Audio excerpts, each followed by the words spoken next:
So the politicians, what they try to do, okay, if we cannot get rid of it, we will just try to reinterpret it. So the reinterpretation is, well, according to peace constitution, we can defend ourselves, right? If something happened to Japan, we have to defend ourselves because it's existential to Japan. And so Japan is right now remilitarizing. This is what the North Korean leader Kim Jong-un's sister is referring to, because they also saw opportunity. Opportunity is that United States, before, rather than acting in a role of shackling Japan's military power, right now U.S. is encouraging the remilitarization of Japan because U.S. itself is, like as I say, the will is willing, but the flesh is weak, trying to impose its power over the world. So it needs help. It needs help, and then you think you can get the help by encouraging Japan to remilitarize and serve as U.S. junior deputy in the East Pacific. 大家好，这里是华人看世界 CN6 频道。本期节目，我们邀请丝绸与钢铁播客主理人卡尔扎一起拆解正在变化的国际格局，从韩国释放与朝鲜和解的信号，到美国逐渐失去对盟友和海外战场的掌控，从波斯湾的军事困局到美军航母，导弹和军工供应链暴露出的脆弱，表面强大的美国霸权是否正迎来属于自己的苏伊士运河时刻？节目还将继续追问日本为何在美国推动下加速再军事化，韩国又为什么开始向中国靠拢？更值得关注的是，面对伊朗的经济封锁，美国会不会把制裁扩大到中国银行，引发美元体系更深层的震荡？当美国无法用军事手段解决问题，只能转向经济施压，全球力量对比究竟会怎样重组？这场对话既有地缘政治的较量，也有军事实力、能源价格和金融体系的现实碰撞。接下来，我们一起听听卡尔如何从历史、战争与经济的交叉视角，解释这个正在加速变化的世界。Okay, what is going on between North Korea and Japan? Or is anything going on between North Korea and Japan? Is it just Japan's bad? There's something going on in Japan now, right? Because as United States is getting wrecked they're falling apart in Persian Gulf, and United States is trying to offload some of the burden. They're doing so-called burden sharing of maintaining the U.S. empire to its allies. They did that. They're trying to do that in Europe as well, trying to push the European ally to take more of the burdens of running the proxy war in Ukraine against Russia. And in East Asia, they have been pushing Japan to take more responsibility, being the kind of the junior deputy of the United States by encouraging remilitarization of Japan. Now, in Japan's case, after World War II, in the peace constitution that U.S. essentially imposed on Japan, there's articles, the famous Article 9 of the peace constitution says Japan cannot have a military. What the best it can do is to have a self-defense force. So now Japan has a maritime self-defense force and a land defense force. But essentially that it's the Japanese Navy and Japanese Army. They just don't call it such. But the right-wing segment of the Japanese ruling party, LDP itself is a right-wing party, but even within the right-wing party, there's even the extreme hardcore right-wing, and that section of the party has been gaining power ever since, in more recent decades. First with Shinzo Abe, and now with Shinzo Abe's protege, the current Prime Minister Takaichi. And their goal has always been scrap Article 9 of the peace constitution, because they feel like that's a shackle placed on Japan that made Japan not a normal nation. They feel like for Japan to be a normal nation, it needs to have a military for real. They don't call it self-defense force. We'll have a military that can deploy at will. Right now, the article says the self-defense force cannot be used outside of the Japanese territory. It can only be used for Japan's defense. But Takaichi recently said, well, if something happened in Taiwan, that is an existential issue for Japan. This is why the self-defense force must be involved, right? I mean, this is basically they realize they cannot outright took the Article 9 of the Peace Constitution out because it's actually very popular with the Japanese population, because they rightly believe it's the peace constitution, by not investing a lot of resources into its military, that enabled Japan's post-war prosperity. That's why the peace constitution itself is actually quite popular in Japan. So the politicians, what they try to do, okay, if we cannot get rid of it, we will just try to reinterpret it. So the reinterpretation is, well, according to peace constitution, we can defend ourselves, right? If something happened to Japan, we have to defend ourselves because it's existential to Japan. And so Japan is right now remilitarizing. This is what the North Korean leader Kim Jong-un's sister is referring to, because they also saw opportunity. Opportunity is that United States, before, rather than acting in a role of shackling Japan's military power, right now U.S. is encouraging the remilitarization of Japan, because U.S. itself is, like as I say, the will is willing, but the flesh is weak, trying to impose its power over the world. So it needs help. It needs help. And then you think you can get the help by encouraging Japan to remilitarize and serve as U.S. junior deputy in the East Pacific. So the Japanese politician like Takaichi, they saw a once in a lifetime opportunity.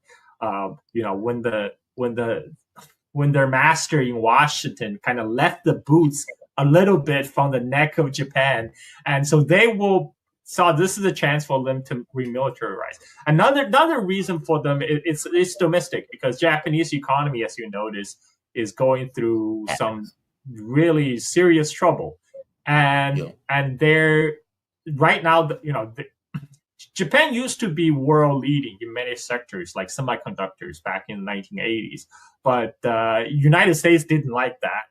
They imposed tariff, and then eventually U.S. imposed the Plaza Accord on Japan. That pretty much killed off Japanese semiconductor industry.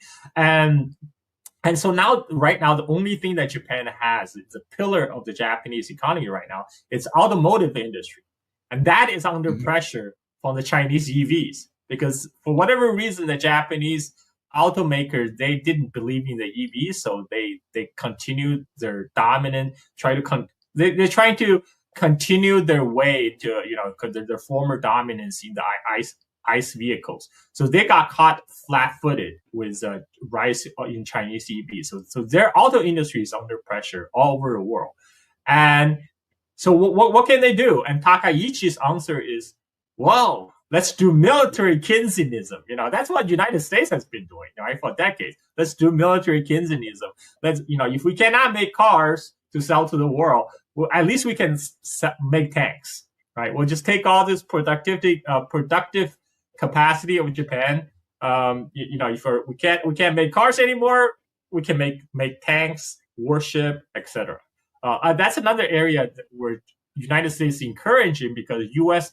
itself lacks shipbuilding capability. Like I mentioned many times before, China has 230 times the shipbuilding capability than United States, and somehow U.S. is fantasizing to fight a naval battle with China in the Western Pacific. So they're encouraging Japan to take up the slack.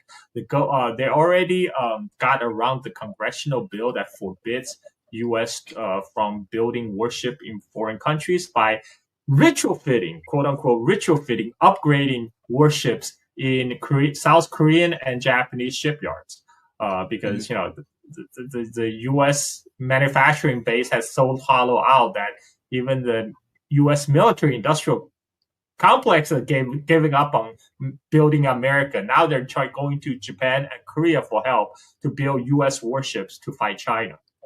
So this is where the Japanese politicians like Takaichi saw, okay, this is our opportunity. This is our opportunity to revitalize our economy by building weapon platforms.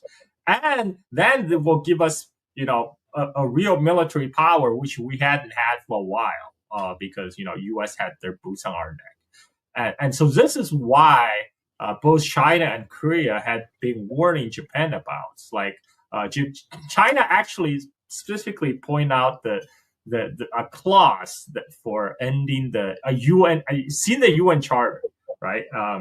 That because this was as part of the World War II settlement that any defeated enemy nation of World War II that will try to rewrite history, try to remilitarize, that the victors have the right to smack them down.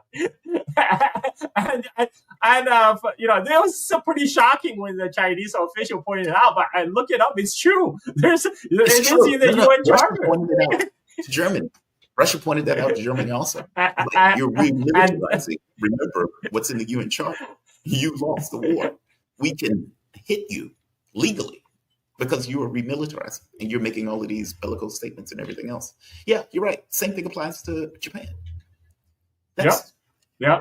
So, which is wild because it's the United States, as you point out, that is pushing Japan to do that. The United States fought Japan, beat Japan, and imposed this on it. And so now it's pretty wild, but the U.S. is like, hey, I need you to help, carry the burden, remilitarize. It's just wild. It's just very well. I want to move to another story. I don't know if you know this, but today is apparently Economic D-Day. And I don't mean the U.S. hitting $40 trillion. I don't mean Japan's yen falling off of a cliff where they're selling U.S. treasuries by the billions, I think like 40 billion or whatever the number is, or 4 billion. The U.S. buying back its own treasuries in order to keep its price high. No, I don't mean that. I mean, Donald Trump is talking about economic D-Day on Iran. So he pivoted to the blockade. The blockade isn't doing what he wants immediately. So now he's like, this was going to be economic D-Day. These are going to be the worst sanctions in the history of sanctions that have ever taken place on any world in the history of worlds. I'm not going to read all this because it's like a page in a tweet. But he said, no one has given the Islamic Republic of Iran greater opportunity to make a deal. And let me show it just so people can see this nonsense. This is dumb, but I'm going to read it anyway because. 这一期节目表面上谈的是韩国、朝鲜、日本、伊朗与美国之间的一连串新闻，实际上他们共同指向同一个更深层的问题：当一个国家长期依靠军事同盟、金融制裁和全球基地维持影响力时，这套体系究竟还能支撑多久？而当他的盟友开始重新计算成本，竞争对手开始建立替代方案，世界又会走向哪里？从韩国的动向看，半岛局势正在出现值得重视的变化。朝鲜战争最终停留在停火状态，并没有真正签署和平条约。美国长期掌握韩美联军的战时指挥权，也让韩国的安全体系深深嵌入美国主导的军事框架之中。但如今，韩国开始讨论与朝鲜改善关系，甚至推动正式结束战争状态。这意味着韩国正在尝试把自身安全问题重新掌握在自己手里。这并不代表韩国已经完全脱离美国，也不意味着半岛矛盾会立刻消失。它真正说明的是，盟友关系从来不是永恒不变的情感纽带，而是一笔不断重新计算的利益账。当美国无法持续提供稳定的安全保障，甚至因为自身的战略选择把盟友拖入更大的风险时，盟友自然会寻找新的平衡。对韩国来说，中国就在身边，是重要的贸易伙伴，也是无法绕开的地缘邻国。所谓近水楼台先得月，背后其实是非常现实的地理与经济逻辑。日本的变化则更加复杂。战后和平宪法，尤其是第9条，曾经限制日本走向全面军事化，也为日本把资源投入经济发展创造了条件。然而，随着美国希望盟友承担更多军事责任，日本国内的右翼力量看到了重新扩军的机会。经济增长乏力，汽车产业面对中国电动汽车竞争，制造业又需要新的投资方向，于是军事凯恩斯主义开始被一些人视为振兴经济的办法。造不出足够多的汽车，就转而建造军舰、导弹和其他武器平台。问题在于，军事工业并不能自动带来真正的安全。一个国家如果把经济困境转化为军备竞赛，把邻国的恐惧转化为自己的政治资本，最终很可能只是把整个地区推向更危险的循环。更值得警惕的是，日本的再军事化并非完全出于自主选择，而是在美国战略需要的推动下发生的。曾经限制日本军事力量的国家，如今又鼓励日本重新武装，这种转变本身就说明美国对盟友的态度往往取决于当下的战略需要，而不是一套始终如一的原则。节目中反复提到的另一个重点是军事力量背后的工业基础。账面上拥有多少艘航母，拥有多少先进武器，并不等于真正具备持续作战能力。战争拼到最后，拼的是造船速度、弹药补充、能源供应、原材料储备、维修能力，以及能不能承受长期消耗。拦截一枚廉价无人机可能需要使用昂贵的多的拦截弹，摧毁一批目标也许只需要一次齐射，但补充库存却要花费数年。美国能够印钞票，却不能立刻印出导弹、发动机、军舰和熟练工人。这也是为什么所谓的军事优势必须放回地理、工业和数学之中重新审视。防空系统不是无穷无尽的盾牌，海上封锁也不是按下按钮就能完成的行动。面对拥有大规模导弹、无人机和纵深工业体系的对手，单纯依靠高价武器进行防御，最终可能陷入成本无法承受的困局。更不用说美国制造业空心化造船能力不足，以及对外部供应链的依赖，都在削弱它把战略目标转化为实际行动的能力。这就是所谓苏伊士运河时刻的含义。过去，英国和法国还沉浸在殖民帝国的幻觉中，以为凭借旧日威望和军事力量就可以对其他国家发号施令。但苏伊士运河危机证明，没有足够的经济基础和外部支持，曾经的强国也可能只是纸老虎。今天美国在西亚遭遇的困境，未必意味着它会立刻失去全部影响力，却说明单边军事行动已经越来越难以达到预期目标。接下来它可能更多依赖制裁、关税、金融封锁和舆论施压，但这些手段同样会反过来刺激其他国家寻找替代路径。伊朗问题正是如此，几十年制裁并没有让伊朗消失，反而促使伊朗发展出规避制裁的贸易网络。中国购买伊朗石油，双方采用人民币结算，金融往来尽量避开美元体系，这些安排都在削弱美国财政工具的控制力。如果美国进一步对中国银行实施刺激制裁，打击的就不再只是伊朗，而是全球贸易和金融秩序本身。中国是世界最大的贸易国，也是制造业大国。美国若试图用金融武器逼迫中国服从，很可能先伤到美元体系赖以存在的基础。因此，节目最后谈到的去美元化，不只是某个国家更换结算货币那么简单，它意味着越来越多国家开始思考自己的贸易、能源和债务是否必须永远依附于一个国家的金融规则。当巴西发现使用人民币融资的成本低于美元，当金砖国家讨论建立替代金融体系，这些变化都说明旧秩序不会在一夜之间崩塌，但它可能在一次次制裁、一次次失信和一次次战略误判中慢慢失去吸引力。当然，我们也要保持必要的冷静。节目中的许多判断带有鲜明立场，部分数据和结论仍需要结合更多来源核实。国际局势不是简单的强者胜、弱者败，也不是任何一个国家马上衰落，另一个国家立刻崛起。真正值得我们关注的是权力如何被重新分配，盟友如何重新选择，工业和金融如何改变战争边界，以及普通人最终要为这些决策付出什么代价。油价上涨，生活成本增加，就业受到冲击，往往比宏大的地缘政治口号更直接地进入每个人的生活。从秦朝覆灭到汉朝建立，历史告诉我们，旧秩序瓦解之后，真正决定未来的不只是台上的人物，更是能否建立新的规则，恢复生产，赢得信任。今天的世界同样处在一个漫长的过渡期，美国主导的体系还没有结束，但它已经不再像过去那样牢不可破，新的力量正在形成，但它们之间也充满竞争与不确定性。我们能做的不是被任何一方的宣传牵着走，而是尽量看清事实，比较利益，理解历史，并保留独立判断。你认为韩国与朝鲜是否有机会真正结束敌对状态？日本的再军事化会带来更多安全，还是制造更多风险？美国继续扩大制裁会巩固美元地位，还是加速各国寻找替代体系？欢迎在评论区留下你的看法，也欢迎点赞订阅，看更多精彩视频。